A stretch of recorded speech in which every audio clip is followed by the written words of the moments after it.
Live from the J.C. Newman Cigar Studios in the great state of New Hampshire and the Gurkha Cigar Studios in fabulous Las Vegas, Nevada. Welcome to the Smokin Tabacco Show with your hosts, Matt Tobacco and Kevin Acuff. And good evening, ladies and gentlemen. Welcome to another episode of the Smokin Tabacco Show. My name is Matt Tobacco from SmokinTobacco.com. And I'm joined once again by my good friend, Mr. Kevin Acuff from fabulous Las Vegas. Kevin, how are you?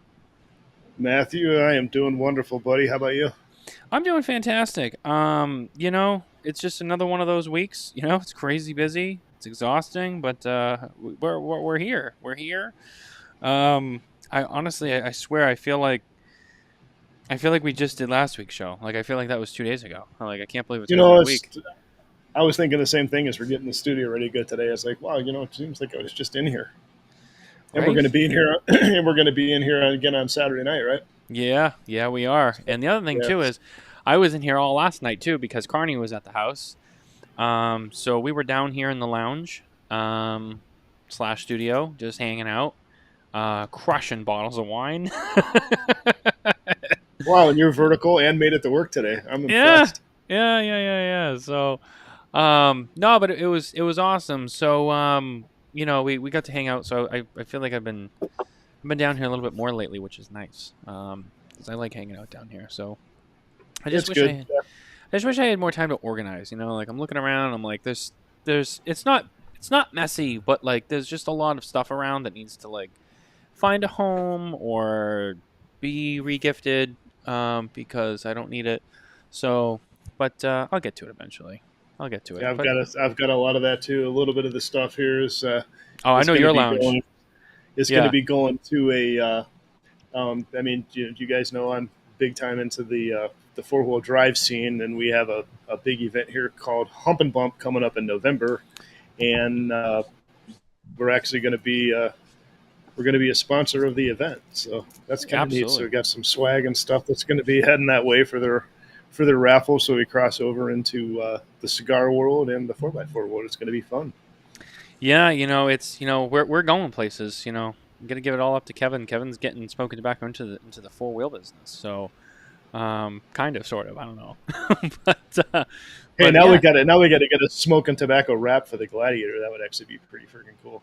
Well, I hear there's a lot of rap places out there in Las Vegas. So I'm sure just a few. Of course, you know what though? You probably can't see them today because of all the wildfire smoke from California. Oh, is it smoky? It's unbelievable. Like, I got up, like, I had some stuff to take care of, so it's like I ended up like staying home from work today and let the dogs out this morning. And as soon as I opened the door, I mean, it was just pure. It literally smelled like somebody had a wood fire in my backyard. Wow, it's amazing. And it's like you couldn't even see the mountains.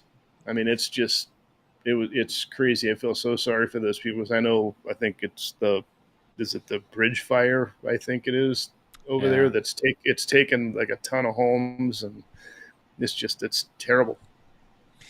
Yeah, it's that season, and it's very unfortunate. But I hope everyone's okay, and I hope no one gets hurt from it. I know it's these California wildfires, they can get pretty intense, and people lose their homes and people get hurt, they die, and it's scary. It really is. It's kind of it's a bigger deal than I think people, kind of feel or act it is. But it's hard. It's hard to really contain. So it's one of those things, man.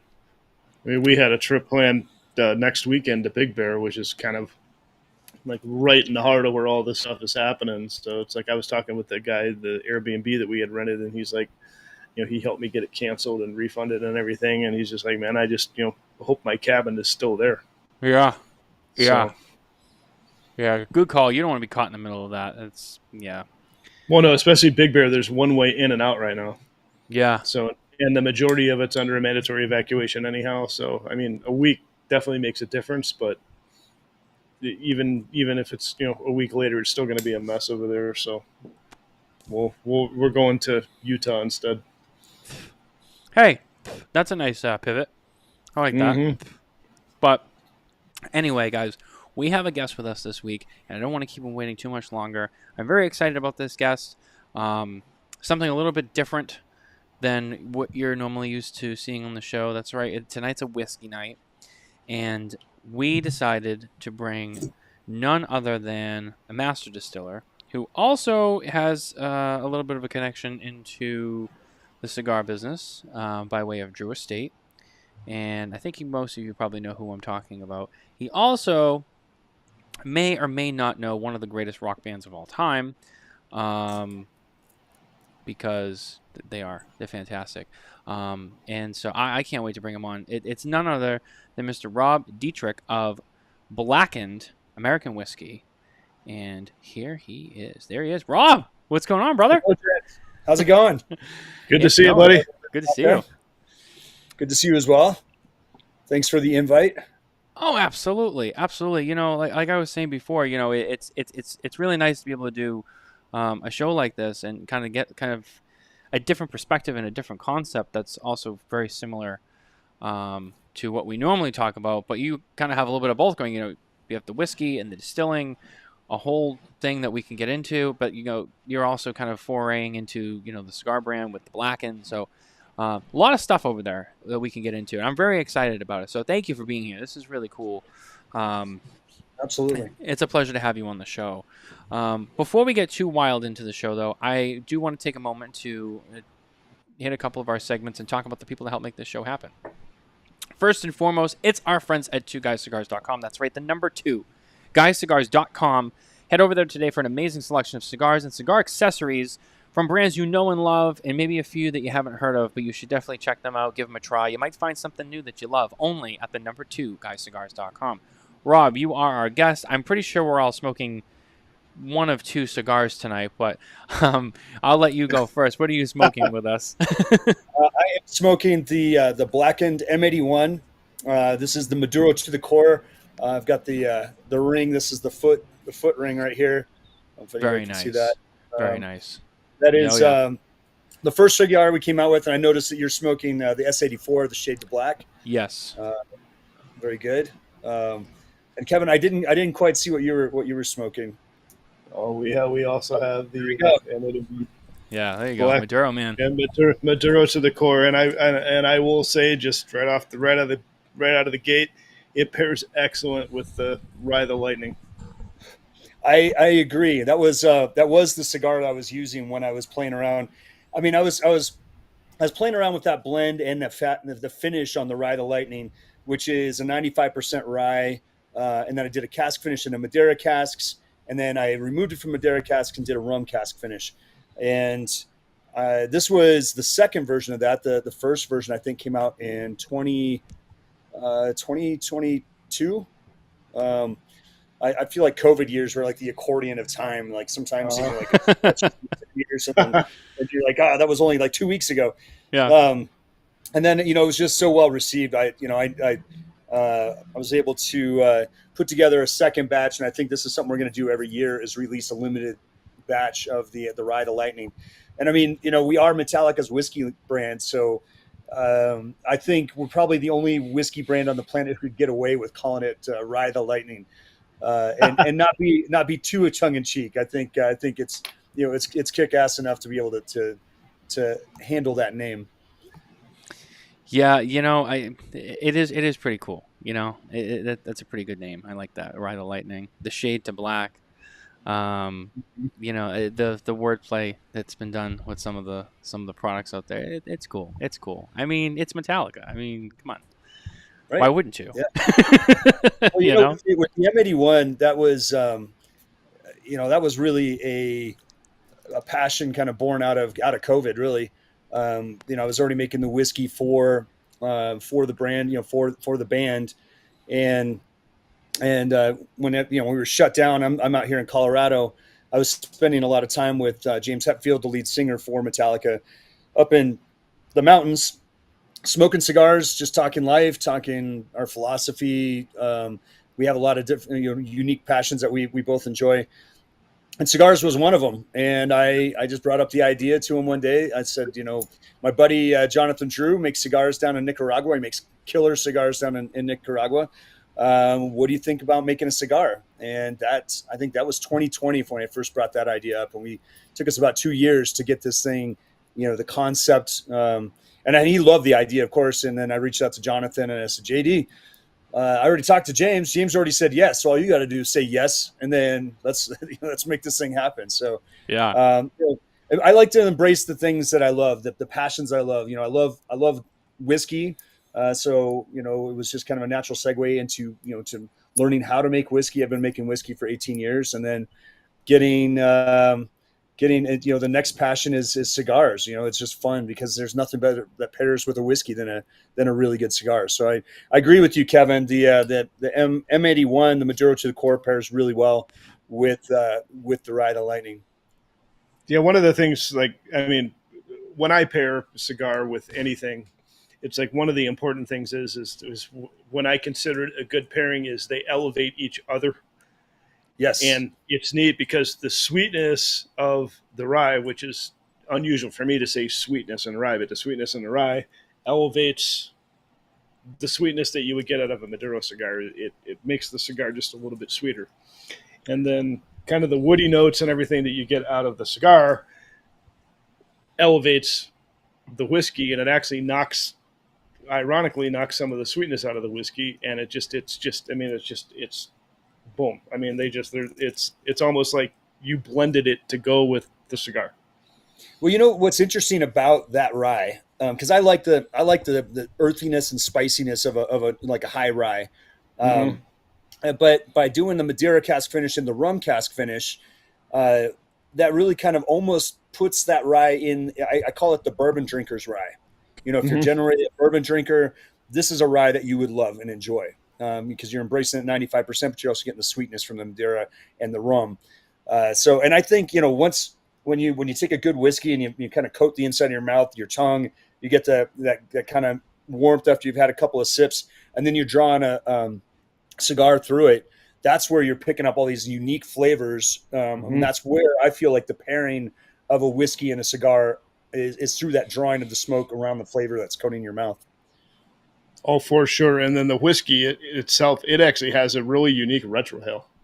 It's like when you take a sip of the whiskey and then you retrohale without taking a puff of the cigar, because I love it. I mean, I think when you retrohale, you have to retrohale a cigar to get all the flavor, right? When you retrohale the whiskey, it's just that you can really taste the Madeira and the rum. It's crazy. I mean, you get the rye spice and everything that you like, but you don't get the heat that's normally associated with the rye that turns a lot of people off of rye. So to your point, if you're a bourbon drinker, you're going to absolutely freaking love this whiskey. And I'm a bourbon drinker mostly myself, as I was saying before the show. I've forayed through ryes, over the years, and just never really found anything I loved. I've always just kind of been more on a bourbon or a sweeter bourbon. That's just kind of been like my favorite thing. But yeah, hearing this, now I just really want to try this because this might be something that I actually, really like to have in my rotation. It's interesting. We started originally, our original blackened whiskey, Blackened American whiskey is a blend of bourbon and rye that we cask finish in brandy casks. So it was really kind of embracing the bourbon drinker and the rye drinker and kind of marrying both those worlds together. And then doing the brandy cask finish, that's just something that I kind of consider the flavor backbone that ties both of those two whiskeys together. And I love cask finishing. Historically, I started out in 2006 making whiskey for Stranahan's Colorado Whiskey, and I was their master distiller, their head distiller, then became the master distiller. I was there for 12 years making single malt whiskey from grain to bottle at the distillery here in Colorado. And I just fell in love with the industry, and I started playing around with different cask finishes, and the cask finishes with the single malt and blending those different cask finishes together. I might have like a Tempranillo cask finish or a cognac cask finish, or a Malbec. I might have different things I can blend together, and different age, different levels of finishing. And that's really why I came into play, with Metallica and what they were looking for. They didn't want to just go to a large whiskey company and just slap a Metallica label on something. They wanted to stand alone in the industry, just like they do with their music, which is that's why they have a distiller. That's why they have someone who's making the whiskey. They're like, we don't know about whiskey. We don't know how to make whiskey. We're going to lean on the person who knows how to make whiskey. And I think that's where it's been For me, a huge treat and an honor because I love Metallica. My background was in the music business before I was in the whiskey business. And so it's kind of a full circle thing for me. And they're artists, they approach their making music as an art form. So they allow me that space to be able to create and make whiskey as an art form. Here's oh, go ahead, Matt. No, go ahead, Kevin. You go ahead. Oh, I was going to say, this is one of the things that really makes me a fan of this rye is, typically in my experience with rye, you need the up proof of the rye to drive the flavor forward. Yeah. And this one, it's 92 proof, and it's flavor forward. It is a tasty rye. It's very complex. There's a lot going on. One of the biggest notes that I taste in it is like apple and baked bread and a little bit of oak. Those are kind of like the primary finishes that I get out of it. And it's, you can smell it, before you taste it, and then when you retrohale it, and then that oakiness and really the apples are the ones that really come forward. It's crazy, how flavorful you've made this. It's come forward, and you've kept the proof to where people can drink it. Go ahead. I said you've kept the proof down where people that don't like the hot. I said you've kept the proof to where people that don't like the super hot whiskeys. It's very drinkable. Well, there's a reason why it's 92 proof, because that's the cutoff for chill filtering. So chill filtering is a process where you bring the whiskey down to a very cold place. You're filtering out some of the aminos that if you had a bottle of whiskey that was over 94 proof and it didn't, or 92 proof, and it didn't have chill filtering, if it got really cold, you might see some of those aminos separate and float around there. It looks like you have floaties in the whiskey. And all that is just aminos. That's what your flavor is. It just visually doesn't look good, but you want that in there because that's where the mouthfeel is. That's where you get all that viscosity. So what's great about that 92 proof is that this is non-chill filtered. So I did not chill filter the whiskey. So you're going to get a lot more viscosity, a lot more of that mouthfeel, and a lot more of the flavor that is still attached to, the aminos in the alcohol to a higher proof. Wow, I just learned a lot. That actually explains a ton. That was a lot, yeah. that totally explains why this is so tasty. I'm a bit of a whiskey nerd, so I can wax poetic at length sometimes. So stop me if I'm going too long because I'll get into it sometimes. No. Share your wisdom, please. We want you to nerd out. That's what you're here for, man. We want you to share your knowledge and share your passion.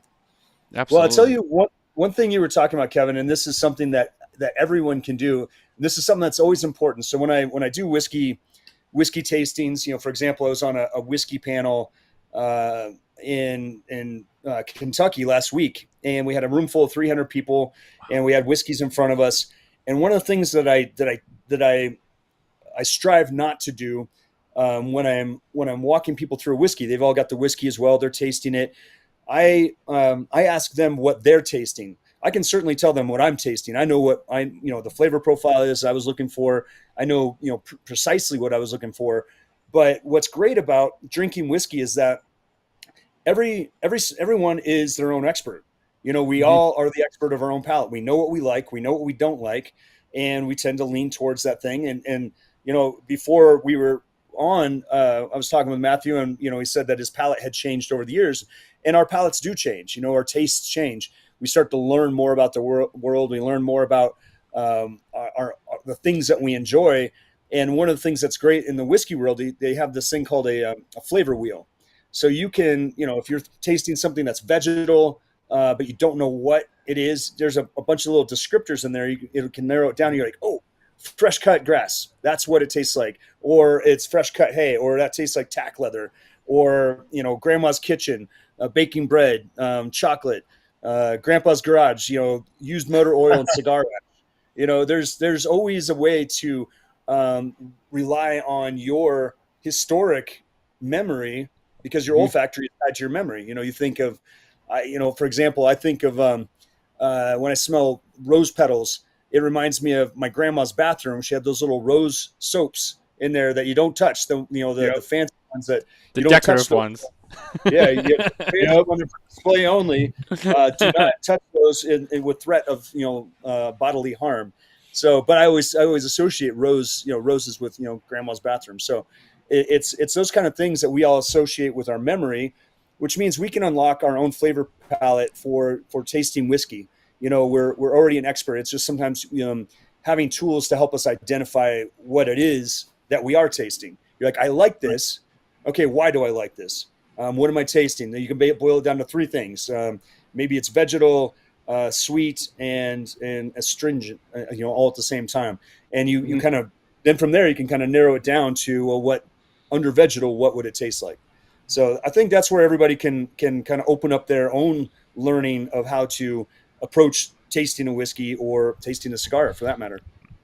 Oh, absolutely. And I mean, one of the benefits there is, I mean, when it triggers a memory or it triggers a sensory, that you think of, like, I don't know, what's one of the most unique ones I think I've ever seen was like stale tops bubble gum, from like the bubble gum from a trading card. No matter how stupid it may sound, if that's what triggers your memory, then it triggers a memory, and you're probably going to enjoy it, because you remember something from the past. Just to your point with the rose petal soap, and just open your mind when you taste something. Exactly. As soon as you brought up gum, I immediately thought of like Hubba Bubba, and and that's gonna age us a little bit, but I don't even know if they make Hubba Bubba anymore. But that was immediately, like, as soon as you said that, I was like, oh, Hubba Bubba, and that's a flavor of its own. And it's very unique. Yeah, very unique. Yeah, I think that's what's fun about diving into flavor and the depth of it and learning it yourself. I've been training my palate for years by drinking other people's whiskey. I don't just drink my own. I want to see what other people are doing, what unique flavor profiles and why they got to the place that they did with their whiskey. I've been a master distiller for many years, but I think what that tells me is that being a master means that you don't know everything. You know enough to know that you don't know everything, and you're always going to be learning. So that's the way I look at it, is because there's always another step. You're always going to learn from someone else. You're going to learn something else that you never even thought of before. I think just like music, you're going to always keep practicing. You're going to hone in your craft. So I think that's what's fun about this, is like, I'll just keep on learning. Well, now, I will say, go ahead, Kevin. Oh, I was going to say, I will say that doing cigars and writing reviews for cigars and picking out the flavors and using the flavor wheel, as you alluded to earlier, that has really helped my whiskey journey. But I will say, from like the cigar world to the whiskey world, the whiskey world is a lot harder, as in my opinion, at least, to pick the flavors and get the profiles and everything, because there's so much more going on and so much more complexity in bourbons and ryes and scotches and I agree with that. In the cigar world. It's just hard. So sometimes it's frustrating, because it's like, man, I know I'm tasting something, but I don't know what it is, and it's like either I like it or I don't, but I don't know what it is. So it's a really cool learning experience, and I would definitely recommend, as you mentioned, download and print one of the flavor wheels, and if you want to nerd out on whiskeys, you want to nerd out on cigars, print out the flavor wheel and just kind of track and just keep notes of what you're tasting, because you're going to be surprised. It's such a great tool, that there are flavor wheels in the wine world, in the beer world, also in the cheese world. There's a whole flavor wheel for cheese flavors, and I love where we've gone with the flavor wheels for whiskey as well. I think that's it's such a valuable tool, something that I use all the time when I'm trying to come up with something. I like to be a little creative and think outside the box. Like I did a tasting note one time, as there was something sweet about it, but the astringent part I called Lemmy Kilmeister's boot heel, as a flavor profile. And if anybody's a Motorhead fan out there, Lemmy is like the rock god of of metal, and I can imagine what his boot heel probably tastes like. Not good. Yeah, yeah. There's a lot of different ideas that come to mind on that one. He was, and you know what? It's interesting to bring him up. Yeah, he was, man. He was special. Um, any real metal fan, if you didn't know Lemmy, I mean, did you really know metal? No, no. No, no. Yeah, yeah. He was. I never got to see them, but yeah, he was definitely special.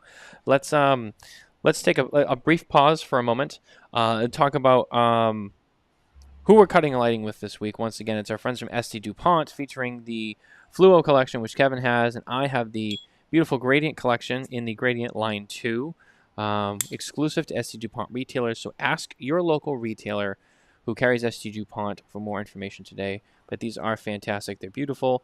I have the blue one, which is over on the other side of the room right now. But they're fantastic. They're colorful. They're awesome. I mean, it's Dupont. It's quality. You know what you're getting. Shake up the legacy, ST Dupont. Rob, I wanted to ask you, so to back up a little bit more about kind of your history. Now, what I found was interesting, you were in the music business, and then you got into distilling and being in the whiskey business. So what did you do in the music business, before all that? What was it that you did? So it's interesting. So I going back even a little bit further, I was in the military. I was in the Thank Army, you for your service. 10th Mountain Division. No, thank you very much. I appreciate that. And I did a few tours, and when I got out in '95, I was living out of a half-size school bus that I had built in the barracks parking lot. Damn. And that was in upstate New York at Fort Drum. And I drove that. It was 1967 Chevy school bus. I drove that from upstate New York across to Colorado, came home to visit my folks for a while, and then ended up in Oregon, and ended up on a road trip down to San Francisco in the summer of '96, and I ended up meeting the wife of the guy who ran Bill Graham Presents in San Francisco. And if everybody knows who Bill Graham was the icon of a music and festival producer. Grateful Dead, Mamas and the Papas, all these great bands. Jimi Hendrix came out of that. He would do these huge festivals. If you've ever been to a Fillmore auditorium, those were all Bill Graham Presents. And I worked. My first concert was the Tibetan Freedom Concert in Golden Gate Park, which was Beastie Boys put on. Foo Fighters were there, Red Hot Chili Peppers, some epic bands, and I was hooked. So that's where I started, was rigging, actually, like climbing all the steel, building all the steel, and then stagehanding. And then I just loved being a part of the music industry and the music scene.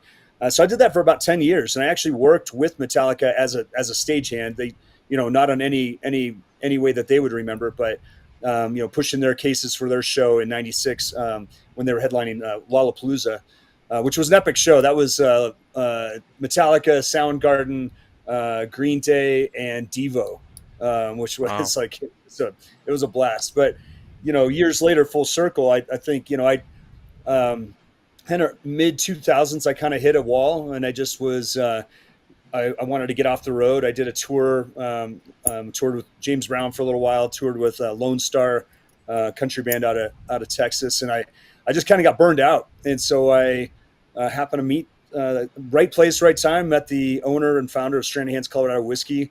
I had been building a diesel motorcycle with a buddy of mine that I was running on vegetable oil, so I was into alternative fuel at the time, and he was building a motorcycle. At his distillery, running off of the waste product of the stills, all the heads, what we call, and the methanol. And we just hit it off. And I was like, wait, you have a distillery? And this was in 2006. And he said, yeah, you should come down and check out my bike.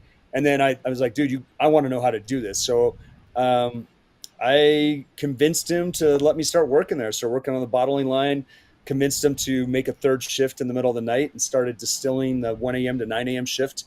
and learning how to make whiskey. Up until that point, I just knew how to drink it, and and probably not well. I was going for effect and not necessarily, Are we all? Flavor profile. Yeah, yeah. Well, that's interesting. That's an interesting journey. In a diesel motorcycle. That you had me there too. I was like, really? Tell me more. That is cool. That bike was my buddy and I found. We found it. It was a Jawa motorcycle. I think a 1967 Jawa, a tiny little bike, and we found it in the desert outside of Taos, New Mexico. We brought it home, and we pulled the engine out of it and put the engine from a diesel cement mixer in it. So we took that engine off the cement mixer, cut the frame. We had to adjust the frame a little bit. And so what we did was we put two fuel tanks. We had the main fuel tank. We put vegetable oil in, which we were getting from restaurants and just filtering out the French fry chunks. So your exhaust smelled like French fries, man. It was awesome. Wow. And then it was and then you have a little tank that would be diesel. So you start the engine on diesel, get it fired up, and then we had these copper lines wrapped around the engine, and it would warm up the vegetable oil. You'd switch the vegetable oil over, warm up the viscosity, and then you could run on vegetable oil. So we get like 400 miles out of a tank of vegetable oil. Wow, and, that's crazy. So we were always I modified a Mercedes 300D, a diesel, put a tank in the back of that, and would run vegetable oil off of that as well when I first started working at Stranahan's, because I had a 40-mile commute to work and 40 miles back. So it was a long commute, and I wasn't making much money in those days. So I needed free fuel. So I was just hitting restaurants because they had to pay to get rid of vegetable oil back then. And so I could get it for free if they would just give it to me. And I'd go through all the filter process in the backyard and make my own fuel. Wow, That's that's nuts. that's interesting. That's cool. That's cool, man. I love that shit. I mean, Wow. I got to say, Rob's making it really hard not to fanboy right now. I mean, he's a master distiller. He's into cigars. He's into the music industry. He's friends with James Hetfield, and he's a gearhead. I mean, come on. I mean, I'm total gearhead, man. wow. And vegetable oil, like wow, like who would have thought? And you're getting free fuel. I mean, this dude's a genius.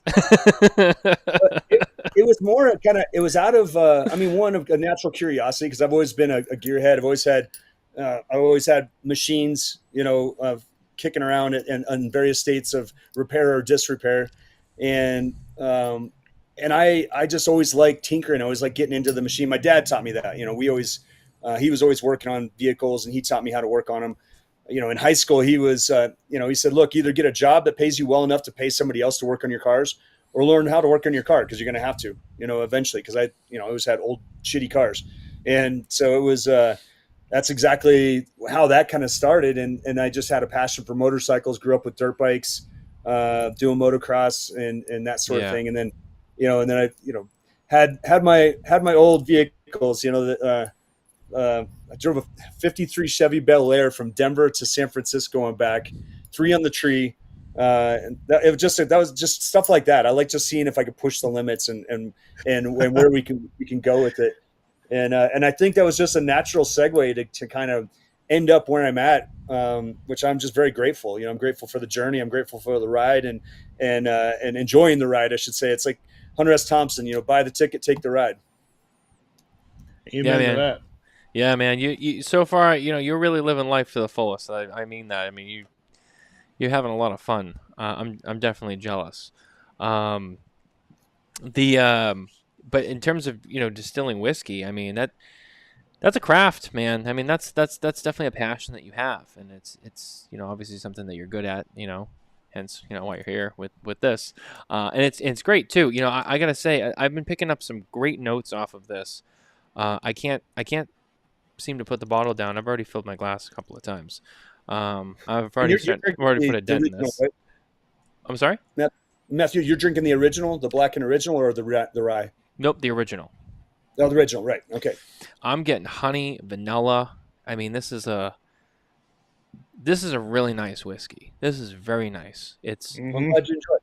I'm not sure what I was expecting, but I will say That didn't mean like negatively. I mean, I just, it's a little bit different than a lot of the stuff I regularly drink. So I'm like, okay, this will kind of be a little different in my palate. This is very nice. This is something I could see myself crushing the bottle. It's Yeah. It's sweet. It's soft. It goes down nice. It's got a great full mouth flavor to it, but it's not too much. One of the things I don't like with a whiskey that, like, for example, my wife loves whiskey too. So my wife will enjoy a lot of whiskeys that are really dark, heavy. For example, one that comes to mind is like the Woodford Double Oak. I remember I tried that and I was like, this is very heavy. It's very dark on the taste. I'm not sure if I really like this. And she was like, I am going to kill this bottle. And she loved it. And it's funny, everyone has that different palate, that different like flavor profile. But this is right up my alley. This is really, really nice. It's refined. It's got some sweetness to it. Like I said, the honey, the vanilla, nice notes, especially with the shade. So far for me, I mean, this has been a great pairing. So I will say on this one, job well done. This is a very delicious whiskey. Yeah, the original I think actually is a great pairing for the original as well. Mm-hmm.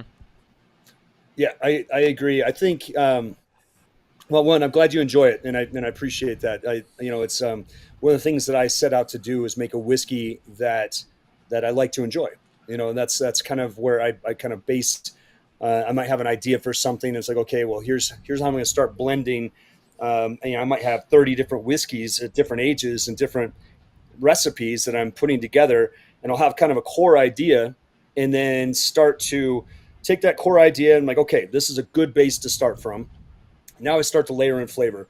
Now I want maybe a higher corn element of bourbon, and give it soften that maybe the astringency of this rye over here, and kind of give it a nice balance. And the whole, the way I kind of describe it is like a 3-act play. You want to draw your the story of the whiskey in. You want to draw you into the story, and then bring it up to a peak, kind of leave you going, and then a nice long finish that leaves you with, hey, I want to start over and take another sip and do that again. And that's what I always seek for. So it might be 3 pinpoints that I'll start with, knowing I want to start here, I want to hit here, and I want to end here, and then try and find layers in between. Oh man, my camera always does that. I was gonna say, how'd that even happen? I figured this out. He's celebrating. I figured this out on my Google. This is like if you do these little tricks, you got. That's cool. Oh shit! No way! No way! I found these by accident one day. My director of operations and we were having she's Italian, so she talks with her hands all the time, and she did like a thumbs up, and all of a sudden there was like this little thumb thing that showed up. So like we figured out, we're like, oh, what else can we do? So of course we were flipping each other off and everything. That doesn't work, but damn it was fun. We found some tricks. That's cool. So that's within Google. Yeah, I've got an Apple laptop, and okay. I'm using Google. I didn't think it would happen. So that works on the laptop. Yeah, that's on. Usually it's on like Zoom or Google Meets, but I didn't realize, because you have a special program here, I didn't realize it would show up on this one. So I can't done remember that stuff. It doesn't work. It doesn't work. I feel left out. Hold it there for like a good second and see if it shows up. It's like I feel left out. No. I just wonder if you have to. I wonder if you have to use maybe the onboard camera or something. I don't know. I'm using an external camera, so that's probably why.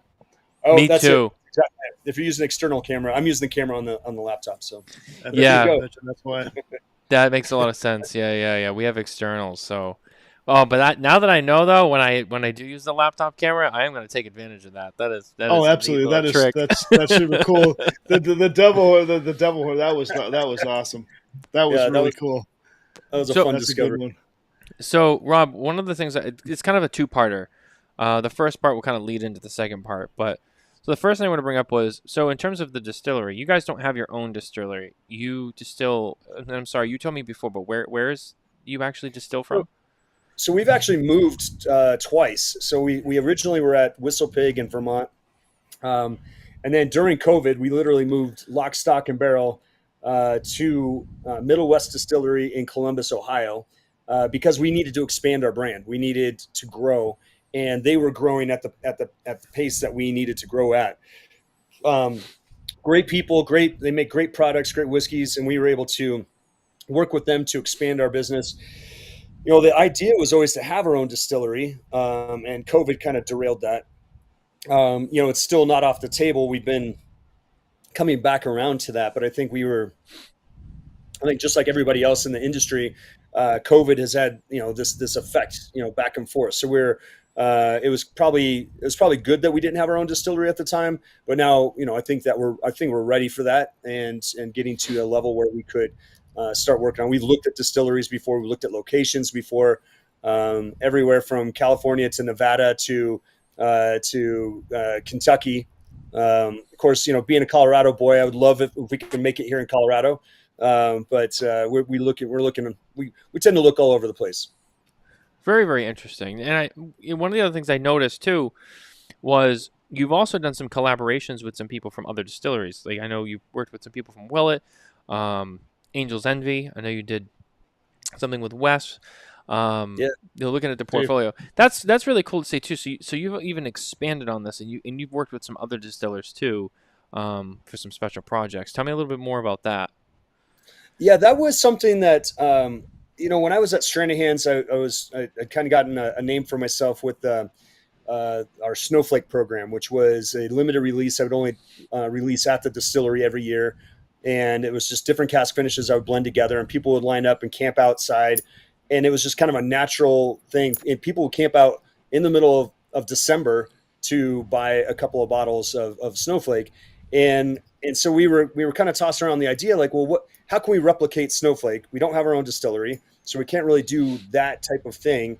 And it occurred to me that musicians collaborate all the time. They're always collaborating with a different musician. Metallica's done that on their Black album. They had a special release where they had different musicians from all over the world play their favorite song from the Black album and do a good cover of it, which was extraordinary. It was just pretty incredible how that turned out. So I had the idea to do a collaboration with other master distillers, which we called the Masters of Whiskey program. And so our Masters of Whiskey was, hey, let's go just make a one-off whiskey that we release. We work on it together. We make it. Have some fun with it. There might be a charity element to it. And we had a really good time. We started out with the very first Masters of Whiskey. We started in 2020. That was with Willett Distillery. Drew Colesveen is a good friend of mine, and we just thought that was a great place to start. The second Masters of Whiskey edition was with Wes Henderson, who was formerly of Angel's Envy, has now started up his own project out in I think West Kentucky right now, and now the last edition that we just had was with Rabbit Hole Distillery out of Louisville, Kentucky, Cave Zemanian. So it was really a lot of fun. We actually just won a double platinum award on that and won Blender of the Year for that expression. So we really just kind of leaning into having some fun. We're used to making our own brands, our Blackened Original, the Rye the Lightning. The Masters of Whiskey is where we can kind of let our hair down a little bit and have some fun and make a one-off kind of fun, extraordinary whiskey. And hopefully everybody likes it, right? It's just making something fun that we like. That's very cool. One of the questions I had for you, so I noticed on the cask strength that you mentioned that Dave Pickerel's name is on the bottle, which obviously is a tribute to your original association with Whistle Pig. So that's very cool. What's the story there? So Dave was the original collaborator with the band. He created the original recipe. We have changed it over time, but it is that was the original collaboration. And unfortunately, 3 months after they launched the brand, Dave passed away. I was there in San Francisco at the San Francisco Whiskey Fest, and he unfortunately passed away very suddenly. And Left a big hole in our whiskey community. I'll tell you, I was friends with Dave. I think everybody who's made whiskey knows who Dave Pickerel is, and just an extraordinary craft distiller. So I picked up the mantle. I left Stranahan's after 12 years and picked up the mantle a couple months after he had passed, and really started to do what I think he was going to do, which was refine his blend. The original blend was 5 different components, different whiskeys, and start to work on refining that, coming up with other expressions, and not only upholding his legacy, but continuing to create and kind of make my own. It's definitely a fitting tribute for him to for you guys to honor his legacy and to see his name on a bottle of whiskey. I mean, it's like I was always, like I said, I'm still learning whiskey, but I can still consider myself a whiskey nerd. And I mean, Dave Pickerel, the Whistle Pig that he did was some of my favorite whiskeys. So it was really cool to see his name on a bottle. Yeah, he was the Johnny Appleseed of the craft distilling industry, and it really is. He's had countless brands that he's touched in some way, shape, or form, and just an extraordinary human being. He's sorely missed. Well, there's no doubt. To Dave. To Dave. But I think he would have been very pleased to see where we've gone with the brand, what we've done with the blend, and knowing him as I have, he had a great sense of humor and would have enjoyed this process. So he's here in spirit for sure. That is awesome. And Rob, remind me one more time, when did Blackened first come out? When was that first made available? That was September of 2018. 2018. Okay. And Dave passed away in November 1st of 2018. Oh, okay. And then I was approached a month later about taking up the mantle and continuing forward as the steward of the whiskey and beyond. Wow. Yeah, I mean, you certainly have done a great job. I mean, the brand has taken off. I mean, it's expanded. Now you got the tie-in with the Blackened cigars and so many other things, and it's really cool to see. I remember when it first came out, I had heard about it, and I was like, "Oh, that's interesting," and I just somehow I never really got my way to it. But I'm glad I'm here now, and I'm glad I'm here with you and talking about it. And it's a great whiskey. And it's funny, I never really thought I'd be here talking about it with you. Somehow that's funny how the world works. But one of the other things I noticed about the bottle is you have the batch numbers up on the top on the neck. So this particular bottle is batch 136. Which I thought was interesting. I mean, it's not something that is rare to see on a bottle. But I guess to date, I'm curious, how many batches are you officially on? Well, there's a reason for the batch number, a fun reason. We started at batch 81, and the reason we did that, this was a little Easter egg for Metallica fans out there. Metallica started in 81. And so starting at batch 81 was really where they wanted, that was the idea to start there. And I think also that's in reference to the M81 shade. Maduro to the core. That was, Metallica started in M81, started in 81. So that was kind of another Easter egg there with the cigar. But the batch number, historically what we've done, we do what we call a black noise. This is a trademark name. Sonic enhancement while the barrels are cask finishing. Now, I've heard about this. Yeah, I was going to ask. Yeah, this is fun, right? So I did everything from grain to bottle at Stranahan's. I'm used to understanding what happens inside the barrel. And historically, when you're aging a whiskey, you will char the inside of a white American oak barrel. Mm-hmm. That char will create a caramelized band of sugar and flavor that draws from the wood. So when you put that clear new make spirit into the barrel, it's going to interact. So the heat of the day, the pores of the wood are going to open up. The spirit is going to interact with the wood, and when it's cold at night, it expresses it back out into the belly of the wood of the barrel. So it's just kind of moving in and out of the wood, picking up all those flavors, picking up 100% of the color from the wood, and picking up all those great sugars from the wood as well. That's where you're going to get your vanillins. Those kind of vanilla notes are going to come from the oak. What we did with sonic enhancement, and we tested this. We made sure we tested it first, because I was skeptical at first, but once I started to really dive into it, and now I play with frequencies and all sorts of different things. But we worked with Meyer Sound, who is the company that creates that wall of sound for Metallica. When you're at a Metallica show and you feel that vibration in your chest, that bass, that's from Meyer Sound. So I worked directly with John Meyer to create a proprietary device that we use to play low frequency music at a low hertz. So it is creating a vibration inside the barrel. So when you look at a bottle of Blackened on the front there, let's see here. So you can see in there the sound waves, right? This is a depiction of the physical representation of sound. And that is where, you are, when you look at that movement, when you're creating that vibration in and out of the wood, that is picking up more flavor at a much more rapid pace. So now we did a test with this. We had a control barrel, same whiskey of 3 different barrels, 2 barrels doing a sonic enhancement to, 1 barrel we were not applying sonic enhancement to, and over the course of 60 days, pulling samples out of those barrels, sending them to the lab. So we had a control of where those whiskeys started. We're looking for 9 different flavor profile markers from the oak aroma panel for the whiskey, and every single one of those flavor profiles were elevated in our sonic enhanced barrels, our barrels. So we had proof that sound was actually making a difference inside the barrel. That's something that we're continuing to work with. I've got some projects where I'm putting new make spirit down to see if we can accelerate aging. We do not claim to accelerate age at this time. We call it an accentuation.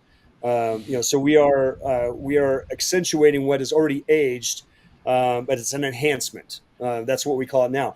My goal at some point is to see if I can actually accelerate aging with sound, which could change the face of aging overnight. And that's something that I think, to me, I've kind of touched upon how I get nerdy on motorcycles and fuel. Now it's sound.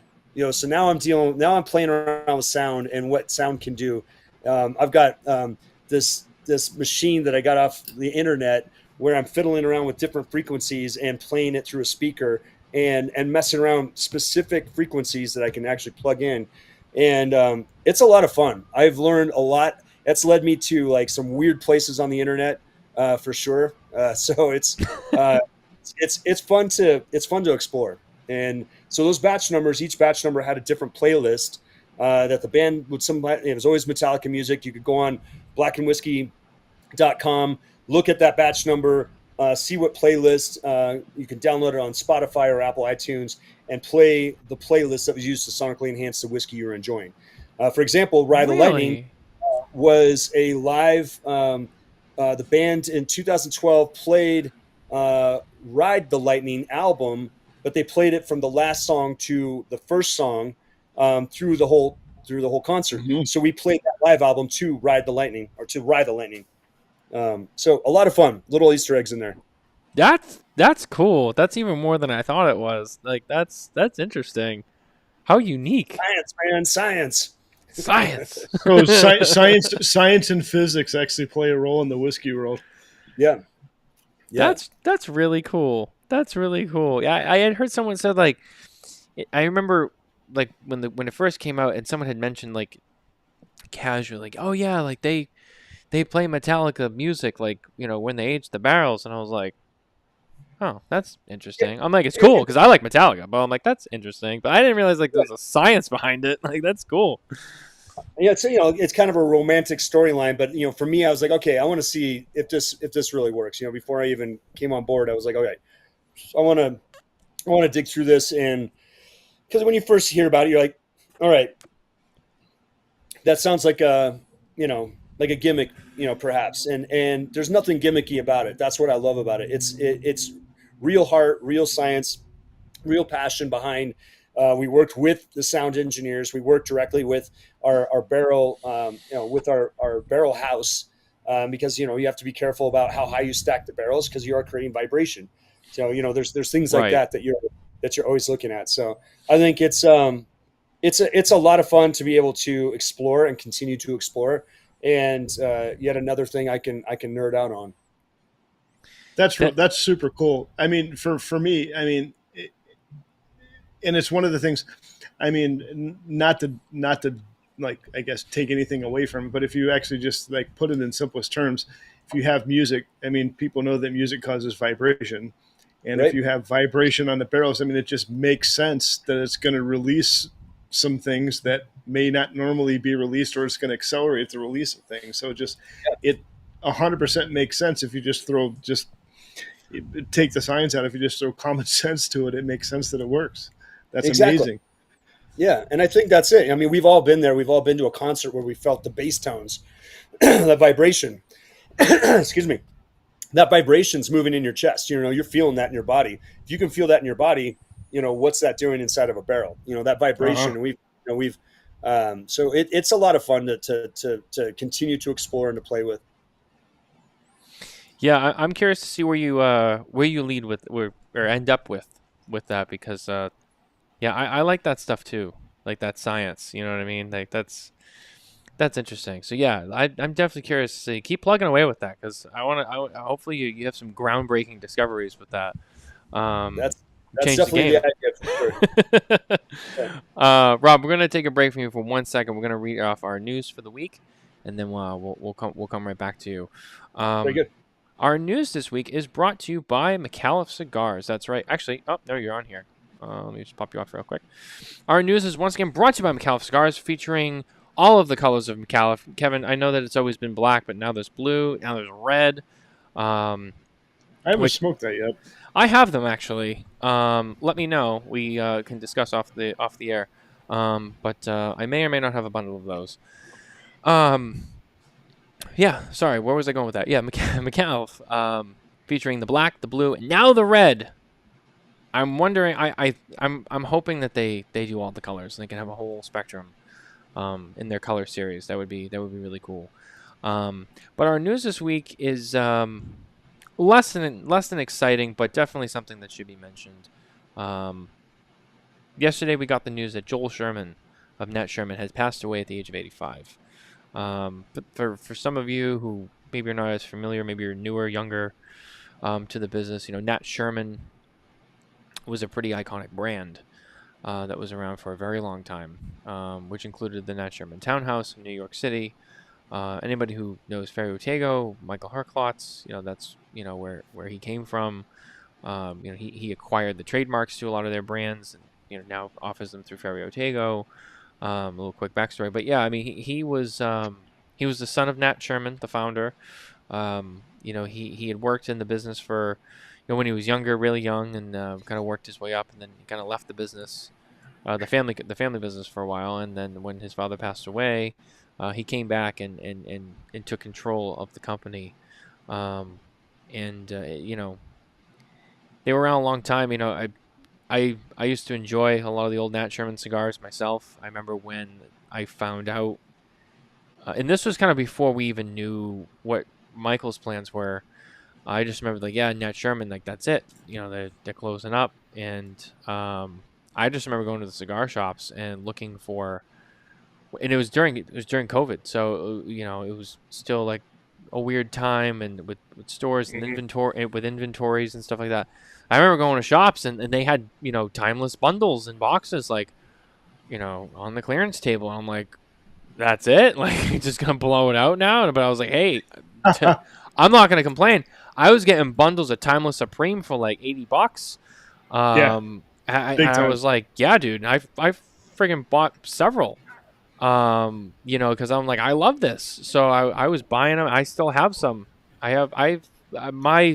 My original Nat Sherman stuff is slowly but surely coming to an end. But I do have some left. And the last time Herklotz was on the show, I smoked a very old Nat Sherman Timeless. I think he said it was from like 2012. maybe it was from a while back, or 2014, something like that, and it was excellent. It had tons of age. Yeah, I have a couple. I was able to dig up a couple of those after you smoked that. It was like I saw it. I was like, I got to see if I can find some, and definitely found some. So Yeah. So again, just remembering Joel Sherman and the brand to Joel to Joel Sherman, a legend in the business. He will be missed, and yeah, that's our news for this week. So just wanted to read that off. I thought it was very fitting. So let's bring Rob back on here. I don't want to leave him out there. Hang him alone for too long. I want him to be part of the group. Thinking about myself, so I guess that's never a bad thing, so to speak. I mean, if you're drinking, get good whiskey.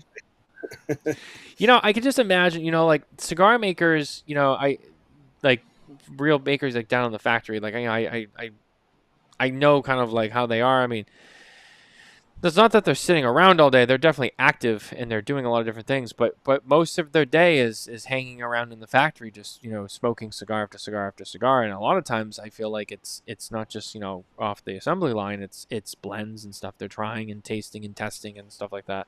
I could just envision you just drinking all sorts of different stuff that you're playing with and experimenting with all day. Trying to find sweet spots and taste stuff. See like how's this one doing? How's that one doing? Yeah, that's cool. That's definitely got to be fun if that's your job. Just drinking whiskey. That could be painful. There is I've got a method to it. I don't always, I might be trying 30 different whiskeys. I cannot drink all the whiskey, so I'm spitting that whiskey out. I'm rolling around on the sides of my tongue until I get to a profile I'm looking for. I rely on my nose a lot, so I might be nosing all these different samples first, and pushing whiskeys aside. And then from there, I might, I'll taste those whiskeys because I can get a pretty good idea what that whiskey is going to taste like from an olfactory perspective. And then from there, start to blend together. But again, like, after a while, your palate does get a little blown out, and you gotta walk away and come back to it. So I keep notes, and they're kind of in my own shorthand. I don't think anybody would really understand if they found my notebooks. I don't know if they would. They might be able to decipher something. They could probably figure it out, like Egyptian hieroglyphs or something. But I think, I've got my method, right? And I got my method for being able to walk away because it's kind of like writing code. I had a buddy of mine who was a computer programmer, and he's like, once you're in mode, you can't just walk away and come back to it. Sometimes you have to have a stopping spot that is pretty significant. That you have to get to that spot. Before you can stop. Otherwise, you have to kind of start all over again.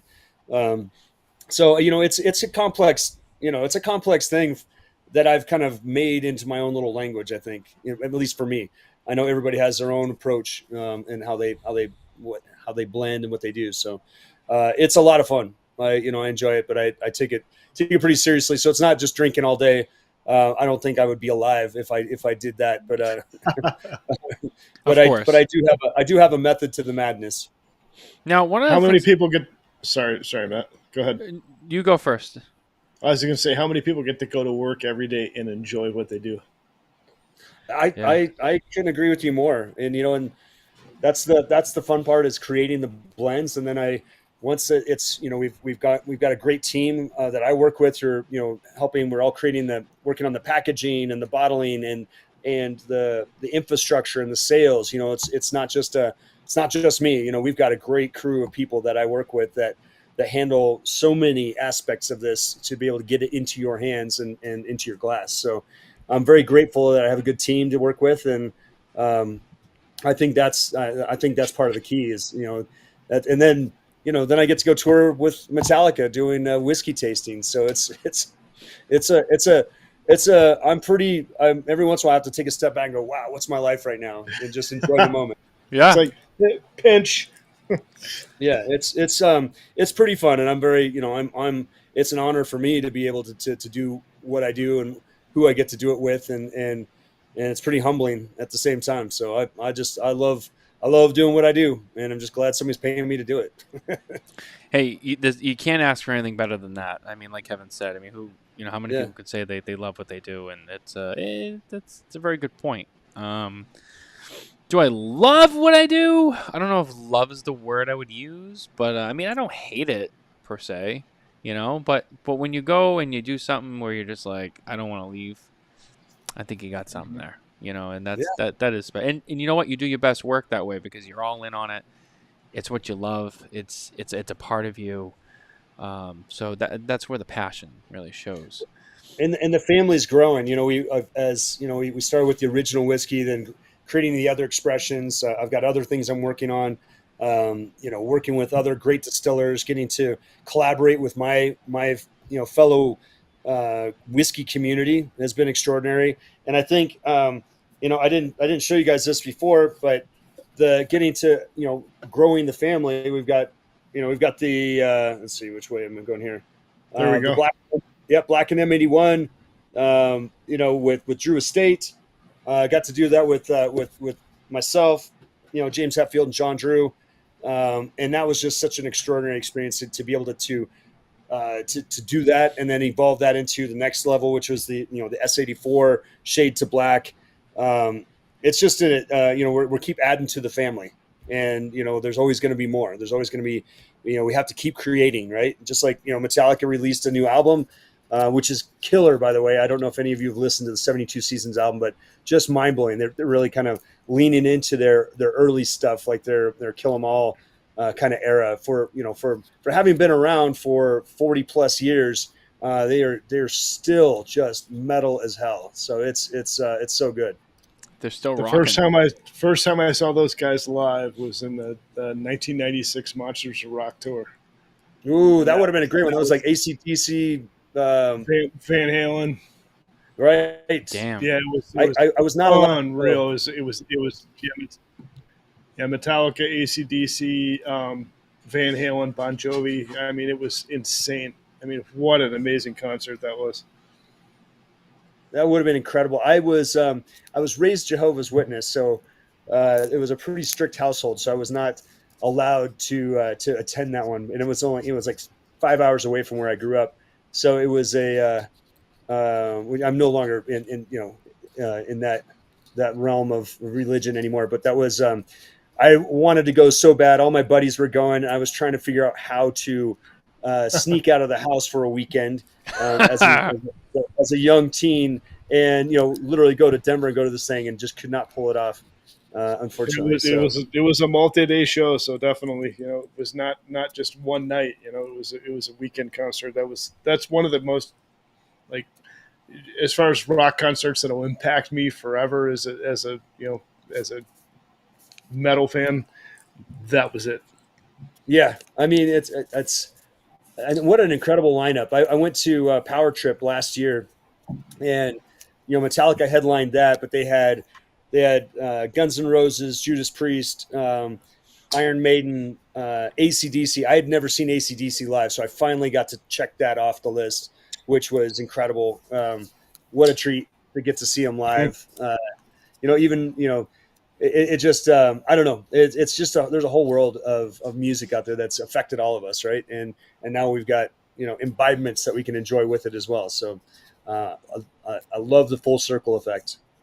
Yeah, you actually had mentioned one thing that you were humbled by, what it is and what you do, and that's actually one of the things that I maybe wanted to touch on real quick is when you really think about it, to our audience, when you think about literally like millions of people that Rob has touched with the cigars and with the whiskey, I mean, that's amazing. Literally like one guy. I mean, I know there's a team involved behind the scenes, but I mean, how cool is that?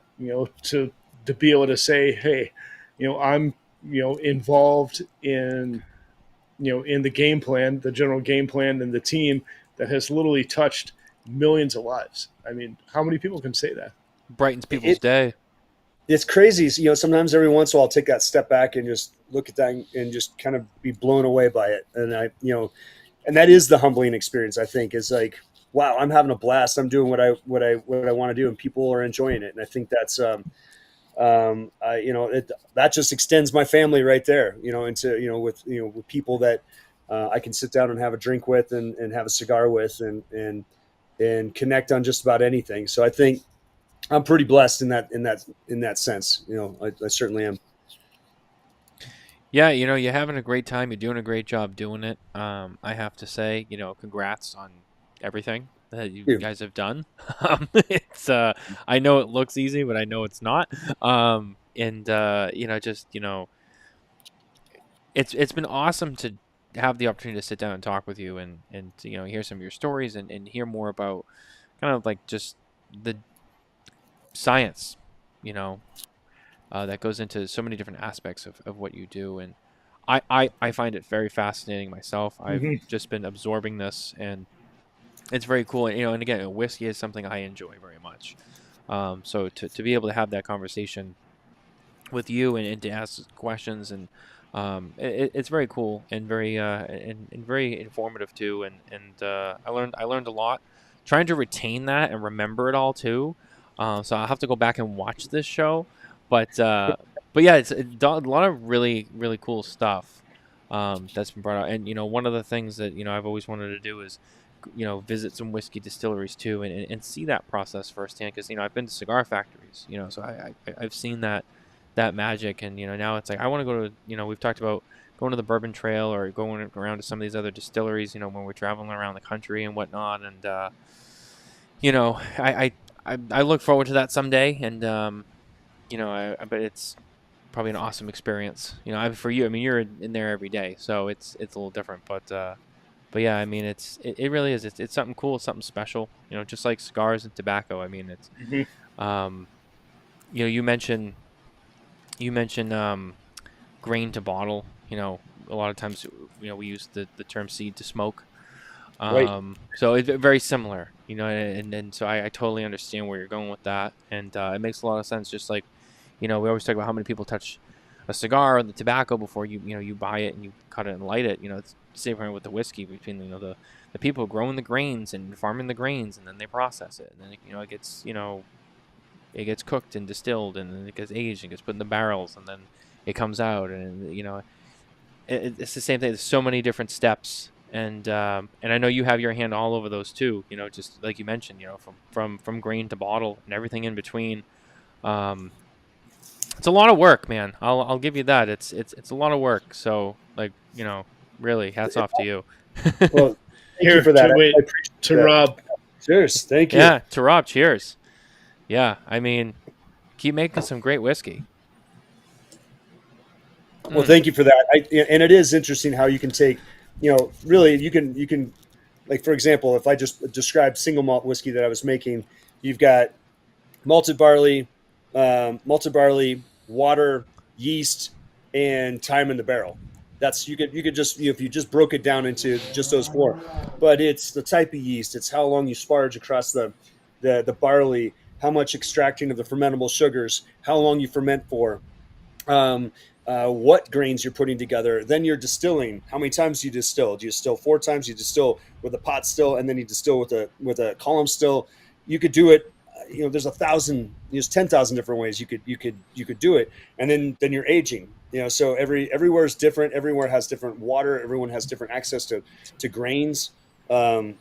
It's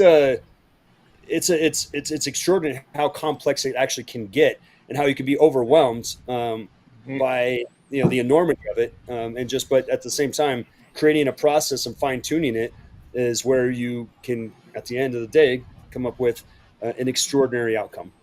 It's funny. I picked up on something. You talk about water, Yeah. which I feel like some people might glaze right over that, but I know enough about whiskey to know that water is more important than I think most people might realize.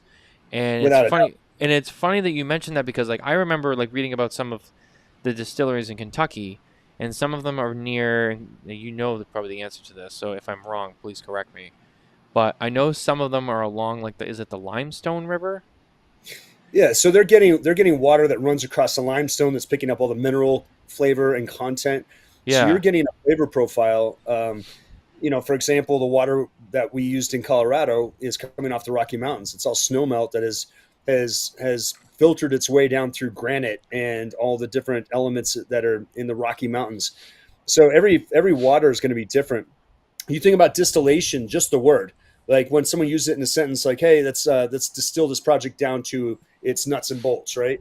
You're taking a complex, large thing and narrowing it down to a very intense point, a focus point, a focal point. That's what you're doing with whiskey. You're taking a mash or a fermentation and taking it and distilling it down into a a flavor profile, a final profile before you start aging it. So the your ingredients are going to be incredibly important. If you're using water that you're drawing from a swamp and you're going to take that swamp flavor and you're going to distill it down, well, it's all you're doing is fine tuning the flavor that you started with, right? So you're going to taste swamp ass. So like you want to start with the flavors. You want to start with the best ingredients so that when it distills down to a final refined flavor profile, you've got the best flavors that you could possibly get. So that's going to start with the farmers. It's going to start with the grain, the corn. Are they taking the ears of corn from the top of the stalk or the bottom of the stalk? Are you getting 2-row pale malt? Are you getting 4-row or 6-row? And how that works is how many stalks you're planting close together. If it's 2-row, it means they're getting a ton of sun. Those kernels are going to be huge. They're going to build a lot more of these starches to be able to grow and germinate a plant. That's where you're drawing your fermentable sugars from. So 2-row pale is going to be a lot more. You're gonna want that 2-row pale over a 4-row or a 6-row. So because you're getting a lot bigger of a kernel, you're going to extract a lot more out of it. So there's so many elements. You start with the farmers, you start with the water, you start with the soil. Then you're moving into how you crush your grain. What's your mill look like? Do you have an efficient mill? Are you cracking open that grain well enough? Then are you extracting enough of the fermentable sugar? Is your equipment efficient enough? It's every step of the way. You're always fine tuning the system, and all the way to barrel aging, your barrel houses with temperature, climate control, where the barrels are stored, what ages you're blending them with, and then you got your bottling line. You're going to spend $500,000 on an efficient bottling line. Everything's expensive. Everything is expensive. Big giant stainless steel fermenters, open fermenters, stills, barrel houses. You need room to to age whiskey. It is an expensive endeavor, and most banks are going to look at you and go, "Yeah, you're fucking nuts." I'm trying to get a loan. I think historically it was much more difficult, but now, it's a lot easier to be able to get financing. There are people out there who understand that the industry, the craft industry, is here to stay, and they're making waves, and they're giving all the established whiskeys a run for their money. Which I think there's some incredible established whiskeys out there. There's nothing against them. It's just there's room for more, in my opinion. Right.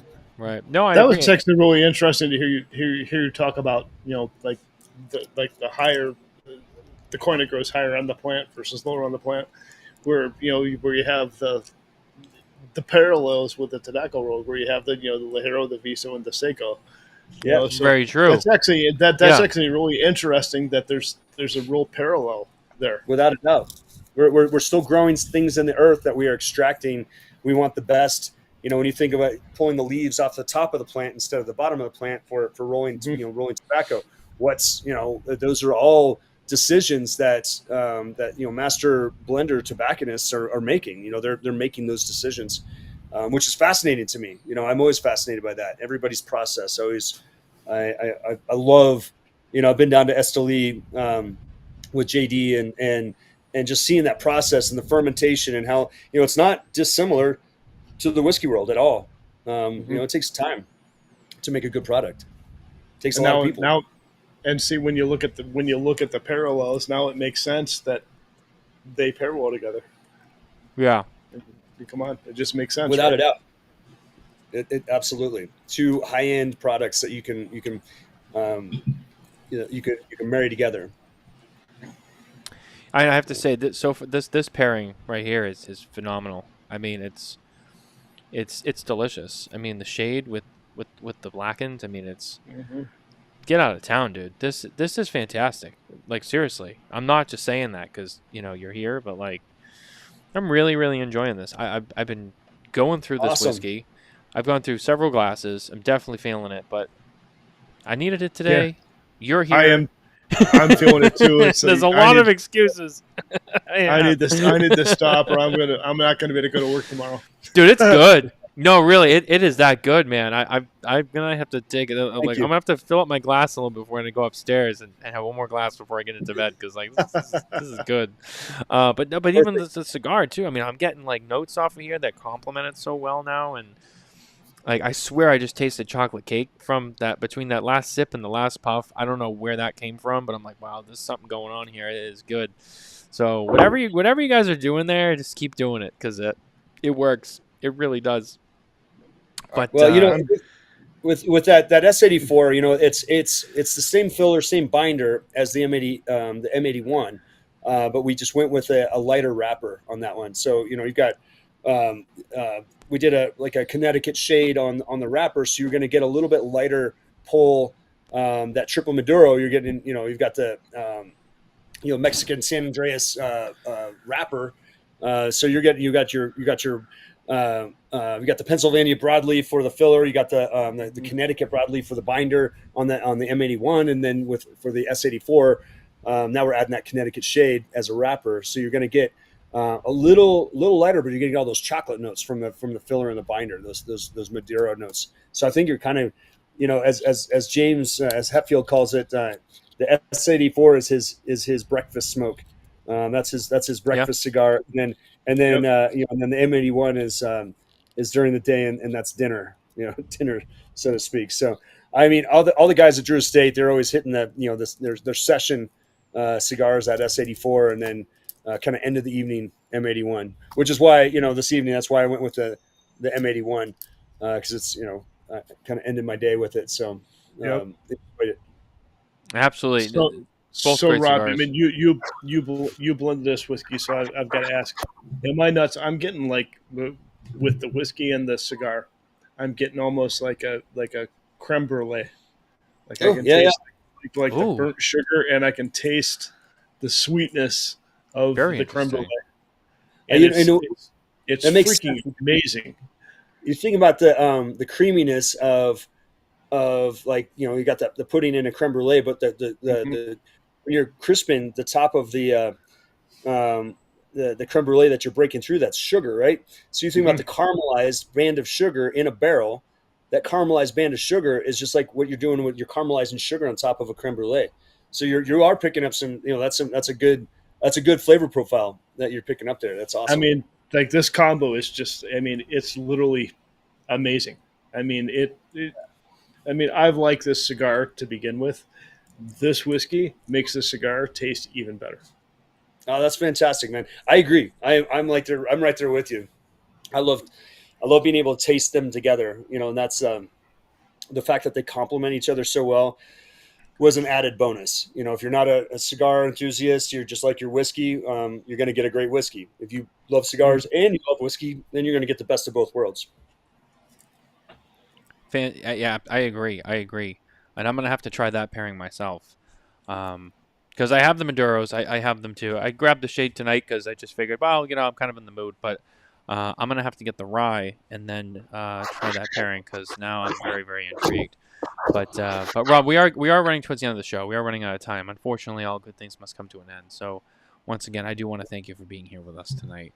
Absolutely my pleasure. It is. Thank you, Rob. Thank you both. Hang with us while we wrap up the show. But guys, that's going to do it for our show this week. Thank you guys for being here, listening, watching along. If you're listening or watching later, thank you. Don't forget to like and subscribe wherever you get your podcasts, as well as on our YouTube channel. And last but not least, please don't forget to visit smokintabacco.com for more news, reviews, and updates from the cigar industry. We'll see you Saturday night with the Spare Note series. Take care, everybody. All right, good night.